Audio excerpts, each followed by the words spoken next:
What's up, Rockstars? Today I have some announcements for some games that are coming up, some campaigns that you can back in crowdfunding for some awesome board games, a lot of them IP related. Additionally, there is a new IP campaign that's coming up that isn't so new, and I'm going to talk around that, especially around GameFound and how it covers existing companies or lack thereof.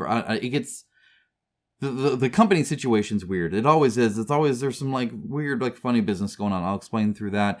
And of course, a big update on Middara, who's about to have a open pre-order plus the printing of Wave 2 finally, that we're going to get all the new stuff there as well. I think it's called Wave 2, but either way, Act 2 and all that stuff. So we'll get into it.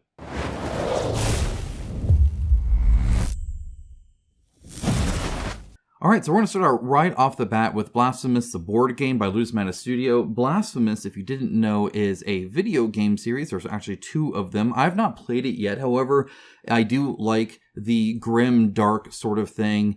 And additionally, it's a Metroidvania, which is also a lot of fun. So it looks pretty hardcore, looks crazy. I heard they're both actually pretty good. If I do end up getting the game, I will definitely get the video game as well, so I can compare and make an informed decision on how close they got to it.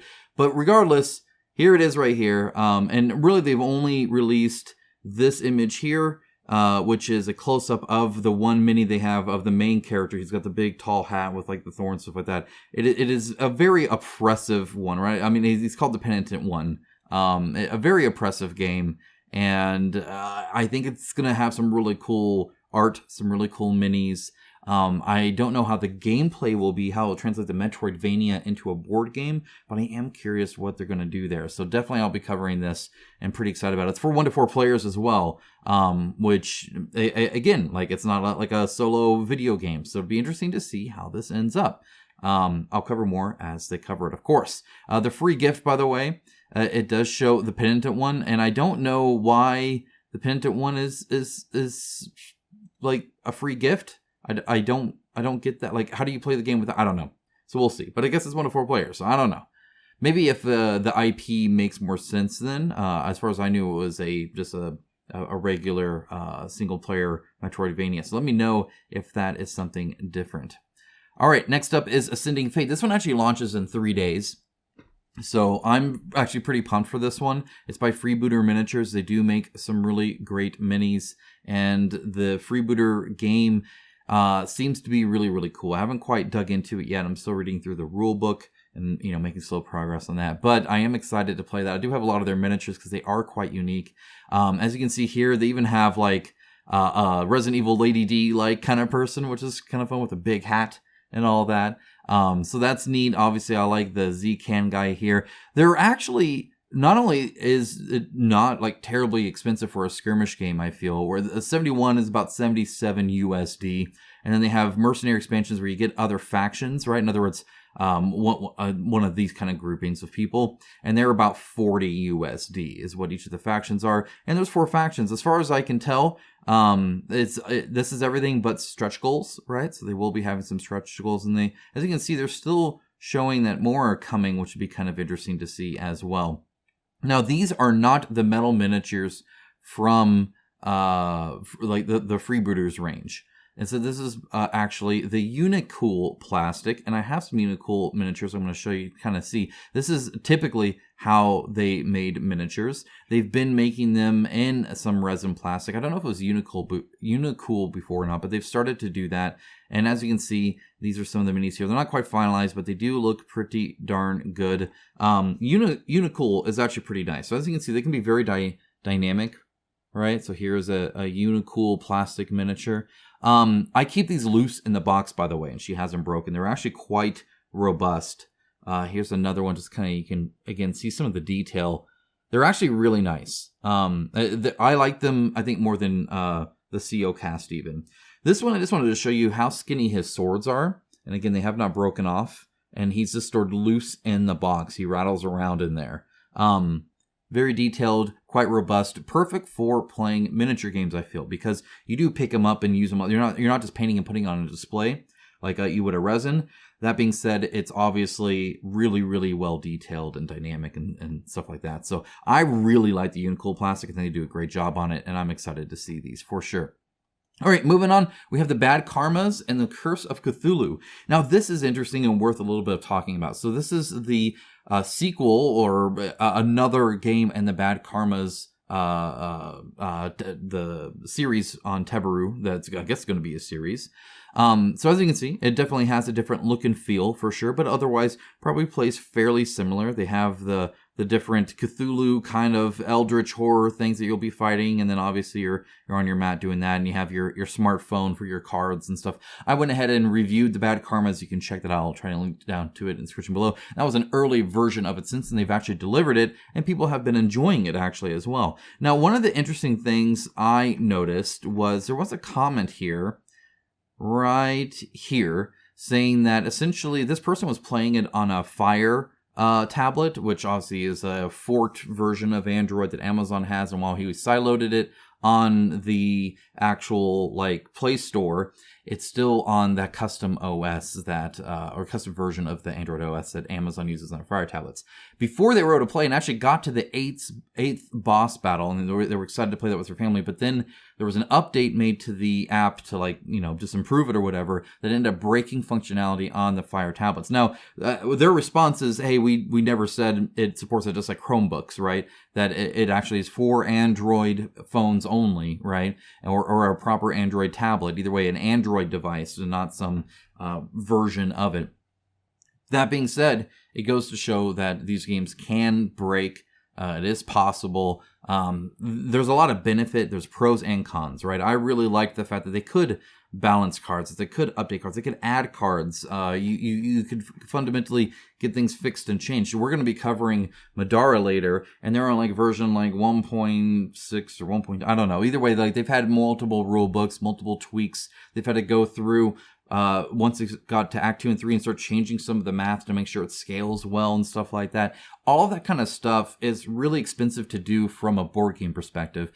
Very cheap to do from a digital perspective. So it's kind of interesting that that's the case. But either way, this is the next one for Curse of Cthulhu. And I'll definitely be following it because I think the Teberu system, of all the systems I've seen that integrate app and stuff, that makes it the actual most sense to me. Hopefully that makes sense. I think a lot of them where it's this is a board game with an app almost seems shoved in, whereas this one very much is using a lot of the pros that brings you with a smart board and smart rolling and all that kind of stuff, along with cons, of course, as well. But if you're going to go in, you may as well get all the pros, I feel. So that is kind of interesting. But yep, doing Cthulhu, of course.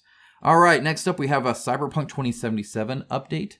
This one is Johnny Silverhand. I wanted to show you this because it looks really, really cool. It's a great mini. It's going to be that kind of dual plastic, so he's kind of glitching in and out, right? He's in your head or whatever. And so that's the John Wick mini, the Keanu Reeves mini, the Johnny Silverhand mini, right there. I think it looks really cool. I think they did a good job on it, of course. Again, I do have this game. I'll be covering it. I will be getting more time with it, of course. And I've already unboxed it, and I have some initial impressions that are actually on the campaign page. You can kind of see that. But yeah, no, I like it. I'm glad they finally added this. I think that's super helpful. And it's actually there's a gameplay version of it too, which is, it's applicable where you can essentially use them, which is kind of neat. Next up, we have Planet of the Apes, the miniatures board game. Now, this is by a company called Z or Alive CIE, is what GameFound says this company is. And you might notice this looks very familiar. It's because it's the exact same game that was on Kickstarter by What You See Is What You Get, or WYSIWYG Games, back in the day on Kickstarter that did not fund, that failed to fund. They made about $53,000 from less than 400 backers. Same kind of miniature stuff here and whatnot. Again, mostly the same here. They've done a few tweaks perhaps. All the art's the same. All this is the same, but it's from a different company. So what's up with that, right? What's going on there? Well, It's not a different company. Again, it says by Zero Life here, but as they say here, are you a rebranded WYSIWYG Games? And the answer is yes. So, like, if you look here, here's WYSIWYG Games on X. You can see it was founded in 2017 by this guy here. I'm not going to try and butcher his name, but you can read it there. And then if you look at the Zero Live, you can see that it is the same person. So it is. Here's a Kickstarter from WYSIWYG Games. And as you can see, the exact same stuff here. So they've changed a few things. They said they've updated the mini slightly, but very slightly, and they've gone ahead and like redone the trees, I guess, as well. I know I'm not against obviously coming out with the game again. I do think it's unfortunate that this kind of stuff isn't obvious, and I guess what I'm saying here is GameFound's this right here for GameFound is next to useless, really. I've never once seen this where this was like an aha, now I understand this is the same company as before. As you can see, obviously it doesn't. It's because they are different companies. There's a lot of board game companies out there, and there are less board game owners out there. What I mean by that is they like to make multiple companies. And in fact, even right here, what they said here was that this was made just to launch the project on Kickstarter in the US. Now, why? I don't know, assuming that really what they wanted here was the US address. So they made WYSIWYG Games so they could get a US location here on Kickstarter. And it goes to show how inconsistent it is and how hard it is for us as consumers to be able to know who we're actually doing business with, right? Who is Zero Life? Who is WYSIWYG Games? You can launch an LLC, every day if you want. Like, it's not a big deal to launch these other companies. And we've seen companies abuse this, whether it's to hide from it. We've seen creators go to other companies, make a new company name, and as far as, in case you didn't know, and you watch like YouTube videos like this or something like that, you don't know who owns these companies, right? And you don't know that, there is a history. So everybody that goes in there is like, well, what else has Zero Live done? Or what has WYSIWYG done? Or anything like that. They won't see the history of the other stuff they spawned out. We've seen them get around groupings of like limitations on Kickstarter when it comes to how many you can launch, right? So they'll just launch multiple companies and launch all those. And like I said, they'll get out of trouble. They'll keep launching campaigns while not delivering other ones via other games, game companies and stuff. I'm not saying that's the case here. I'm just saying that it's really, really hard, that I would love a solution to be able to actually find out like the trail without digging into it, without looking up stuff like this, or without asking and hoping that they answer. Now, they did answer, which is great. That is really good that they did, but not every company does. A lot of them will just make a new company name, launch a product. You have no idea who they are, and this whole creator responsible thing, don't let that give you some false sense of that actually being really useful at all, because like in this case, it's not. People here, unless they read this response, unless they watch this video, would have no way of knowing that this was the WYSIWYG Games campaign. It's not like on the FAQ. Right, you click that, they're not going to show you, hey, here's our failed Kickstarter from before. So you're just going to be none the wiser unless you dig into it yourself and somehow find out. Now, again, this person asked, I noticed the similarity as well and looked at it. And even beforehand, I've been saving up on this to make sure I had enough news for a video. So, like, it just, I guess, do your homework as best you can.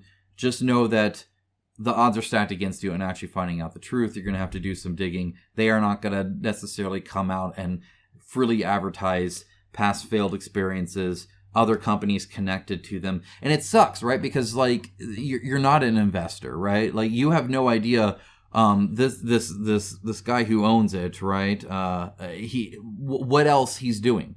Right? What other companies does he have? Does he have any other liabilities? Is he in debt from other stuff? Does he have other companies that aren't, like, I know these two are related. Is there more? Does he own a third company? I don't know. I didn't know he owned the second company until he launched something on it. For all I know, he has 3 other campaigns out there.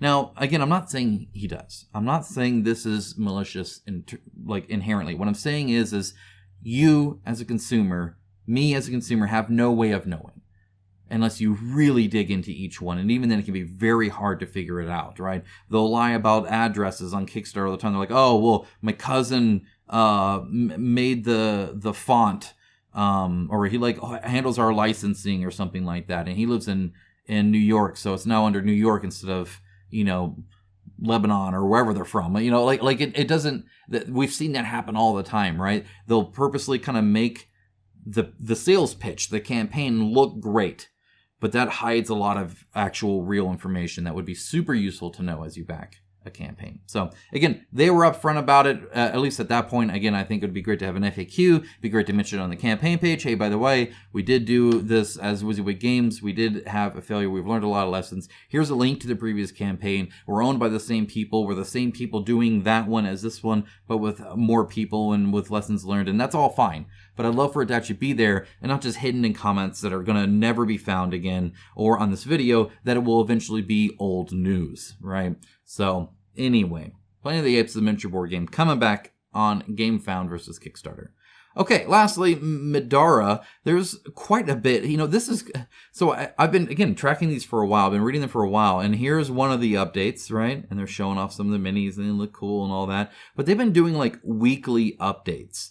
And I guess it goes to show what real work on board games is. I know there's some companies out there that are also late, kind of like Middara, but they don't produce this much in update.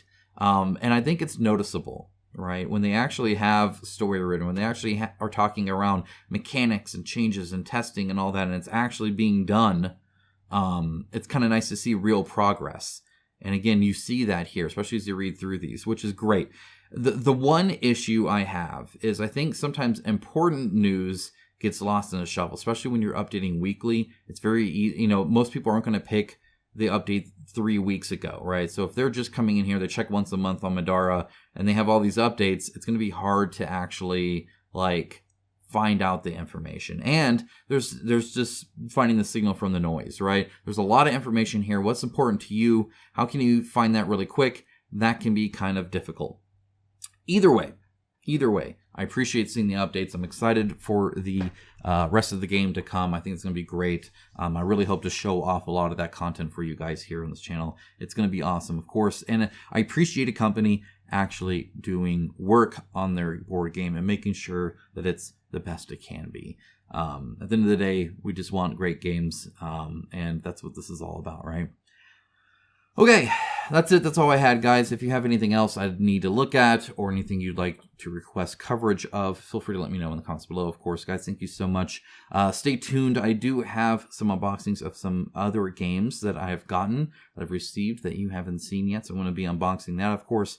There's Cyberpunk 2077 coming up. I hope to still get some freebooters stuff up, so maybe that can be a semi-applicable to the sci-fi version that they're kind of coming out with now. Either way, a lot coming up. Guys, I appreciate you all. Thank you so much. Have a great rest of your day. Take care. Bye, guys.